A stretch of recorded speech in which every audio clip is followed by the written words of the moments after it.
When I was 18, my dad pressured me to marry Douglas, the son of a rich mafia boss who had a reputation for being cruel and reckless. Of course, I didn't want to marry him. He was a fat, ugly monster. But my family was desperately poor and used me as their ticket into a more comfortable life. But while on the altar, I started to feel itchy and said, "I'm not feeling well." Douglas responded, "It's too late to run away now. You're mine." But the dizziness turned into pain, and then I blacked out. When I woke up again, I was inside a hospital and my whole body was covered in rashes. The doctor said, "Don't worry, you're fine. But you've developed a rare skin condition called solar urticaria, or sun allergy. Whenever sunlight hits your skin, you will get rashes, feel dizzy, or worse." I thought he was kidding. How can someone be allergic to the sun? But Douglas got angry and screamed, "I don't care if she has an allergy. She's going to marry me today." Then he pulled me by my arm out of the hospital and drove us back to our wedding. Most people had already left, but the pastor was still there, and after he wed us, Douglas forcefully grabbed my wrist, pulled me towards him, and kissed me. It was absolutely disgusting. His breath smelled terrible, and then he said, "Now that you, pretty girl, are mine, it's time for you to come home with me." Well, most women have a good first night, but mine was terrible. I won't go into the details, but he loved humiliating me. It was so bad, I couldn't fall asleep afterward. The idea of living with this monster for the rest of my life made me cry. He only saw me as an object. My job was to wear lingerie and to pleasure him. And of course, he did with me whatever he wanted, no matter how much it hurt. Life seemed pointless until a musician moved into the small house next to ours. His name was Miguel, and he was incredibly handsome. We often talked over the fence, and he always listened when I told him about my cruel husband. But one time, I went over to his house and sat down next to him on the couch. At first, we were just flirting with each other, but then he put his hand on my leg. I knew where this was going, and I liked it. Then he pushed me back, took his shirt off, and showed me his muscular body. Wow, I had never been more aroused. He went on top of me, put his hands around my throat, and pushed me deeper into the couch. I knew he had complete power over me, but I wasn't scared. This was what I had always wanted, a guy who was both gentle and rough. Our affair went on for months, with Miguel often coming over to my house to see me. But one time while we were making out, my husband got home early. Miguel decided to hide under the bed, and when my husband came into the room, he said, "There's my pretty little girl. Oh, we're gonna have some fun today." He put his sausage hands on my body and kissed me. It was as disgusting as always, but I was already used to it. Next, he put a small mirror into the window and reflected the afternoon sun onto our bed. He always did that, because he loved seeing the pain in my face while the sun burned a rash into my chest. At one point, I screamed out of pain, and that's when Miguel had enough. He came up from under the bed, pulled my husband by his hair, and smashed him to the ground. Then Miguel tied him up with a rope. It was the same rope my husband had often used to tie my hands and feet to the bed. Miguel said, "I'm sorry, but I can't let that pig treat you like that. You are such a beautiful girl, and you deserve better than him." I responded, "But he is my husband, and now he's going to punish me worse than ever before." Miguel said, "Don't worry, let's just run away together." Well, I had no other option, so we took the train to New Orleans and started all over. It wasn't a luxurious life, but I was happy, because whenever Miguel came home from work, he'd pull me out of the kitchen and toss me onto the bed.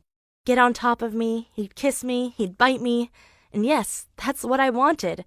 I wanted to ache, I wanted to suffer. I wanted to forget myself. Maybe those were the best times of my life. Miguel and I even decided to get married and have a kid. But right while I was pregnant, Miguel let his sister move in with us. She was pregnant too, and for some reason she hated me. I didn't understand why, until one night, she stormed into our bedroom and screamed at Miguel, "I've had enough. I won't let you treat me like a second-class wife anymore. Tell her the truth. Tell her I'm not your sister. Tell her that you are the father of my baby." Within seconds, my whole world crumbled. Miguel said, "I'm so sorry. After one of my shows, I got drunk and hooked up with her. I never wanted to get her pregnant, and I hope you can forgive me." Wow, I didn't know how to respond. I felt betrayed and wanted to break up, but I couldn't because I depended on Miguel's income to take care of my future baby. To make things worse, Miguel loved the other girl as much as he loved me, even though I was his wife.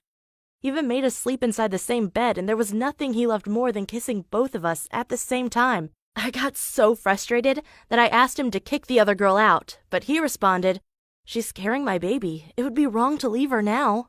Well, that was convenient for him to say, because he loved having 2 women in his life. However, then I gave birth to my child. She was a beautiful girl, but suffered from a rare birth defect. The doctor said she was profoundly mentally handicapped and would never learn to speak or even walk. Of course, I still loved her, even though Miguel didn't feel the same way, because when I came back home from the hospital, I found an empty apartment. My husband had decided to run away with his new girlfriend. All he had left me was a small letter that read, "I'm sorry how all this ended, but I decided to start all over again. I wish you and our daughter the best." I won't lie, I almost had a mental breakdown. How was I supposed to take care of my daughter without a job? I figured I couldn't, so I gave her one last kiss and left her at an orphanage. Afterward, I called my dad. He was happy to hear I was alive, but told me that he had married my little sister to my ex-husband Douglas. I was shocked. My sister was only 19, and Douglas was probably punishing her for me running away. That's why I immediately went back to my hometown and arranged a secret meeting with my little sister. When we met, I saw bruises and marks all over her body. She looked as if she'd been through hell. I asked, "How long have you been married to him?" And she responded, "For almost 2 years. Dad married me to him on my 18th birthday." And then my sister fell on her knees and begged me, "Please help me. I can't take it anymore. All I want to do is die." I knew I had to come up with a plan to get rid of Douglas once and for all, so I chose poison. It took me a few weeks to find the right recipe and ingredients, but according to my sources, whoever drank this potion would be dead within 2 minutes. Then I went to Douglas's office, smashed the window, and climbed inside. He had a bottle of rum standing on his desk, so I poured the poison in there. And to make sure no one got suspicious, I stole a few things to make it look like a burglary. 2 days later, it happened. Douglas drank from the bottle of rum I had poisoned. However, one of his mistresses also took a sip, and both were brought to the hospital. Luckily, his mistress survived, but so did Douglas. And after he recovered, he went home and accused my sister of poisoning him. Of course, she denied everything, but he did such horrible things to her that after days of pain, she said, "Okay, maybe it was my sister. I recently saw her back with my parents." After her confession, Douglas drove right to my parents' apartment, kicked in the door, and came inside. I was sitting on the couch when our eyes met. I knew he wanted to end my life. I knew I should have run into the kitchen and grabbed a knife to defend myself, but I was too scared and just froze, completely unable to move. Then he came to me, pulled me up by my hair, and said, "First you're gonna suffer, and then you're gonna die." He dragged me by my hair towards the door when I heard a doing sound, and Douglas broke down. I turned around and saw my 68-year-old dad holding a pan in his hand. He had knocked him out and said, "Enough of this bastard. I'll take care of him now." And then he dragged Douglas to his car, put him into the trunk, and drove away. No one ever saw him again. But the story isn't over yet. My sister inherited Douglas's money and houses. I assumed she would share some of it with our parents and me. But instead, she blamed us and said we didn't deserve the inheritance because we had forced her to marry Douglas. I responded, "I didn't know you were married to him, and I'm honestly sorry." But my sister didn't care and broke up all contact with us. Of course I understood that she was angry, but I still thought I deserved some of the inheritance because I had rescued her from Douglas. That's why I went to court and argued that Douglas and I had never gotten a legal divorce, and therefore, I should have received the inheritance. Luckily, the judge agreed and ruled all the inheritance over to me. Of course, my sister was incredibly angry and screamed to the judge, My sister poisoned Douglas. She did it. I was shocked because I wasn't sure if I would get into trouble, but she had no evidence to support her claim, so I had nothing to fear. And after I received the inheritance, I gave 1/3 to my sister, 1/3 to my parents, and then I went back to the orphanage in New Orleans, where I had left my daughter. However, she wasn't there anymore, and no one could tell me who had adopted her. I got angry and screamed, "So you just gave my daughter to some random person without writing down their contact details?" But no one cared. And today, I'm still searching for my daughter.